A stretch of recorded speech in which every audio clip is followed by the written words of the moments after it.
Hello everyone, welcome to my new blog.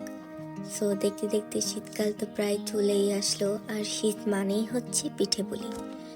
পিঠে পুলি ছাড়া শীতকাল যেন একদম জমেই না। আর আমার আম্মু আবার পিঠে বানাতে একদম এক্সপার্ট, তাই শীত আসলেই তার নানান রকম পিঠে বানানোর তোড়জোড় শুরু হয়ে যায়। কোলে বানানোর পালা। নানু এখানে নানান ডিজাইনের কোলে বানিয়ে বানিয়ে আমাদেরকে দেখাচ্ছিল, আমরা দেখছিলাম।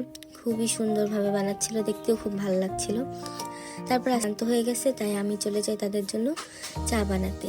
চা বানিয়ে নিয়ে আস্তে আস্তে দেখি তাদের সেমাই বানানো একদম কমপ্লিট, কলই বানানো কমপ্লিট।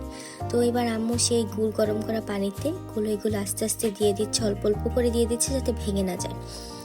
তারপর কলইগুলো কিছুক্ষণ জাল করার পরে তার উপর দিয়ে অল্প অল্প করে সেমাইগুলো দিয়ে দিবে। তারপর হালকা নেড়ে চেড়ে দিয়ে দিবে যাতে লেগে না যায় বা ভেঙে না যায়।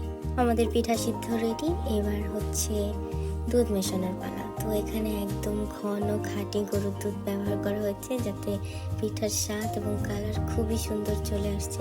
অ্যান্ড ফাইনালি আমাদের পিঠা একদম রেডি। তো এখন আমি চলে যাবো ঘুমাতে। So good night everyone, see you soon.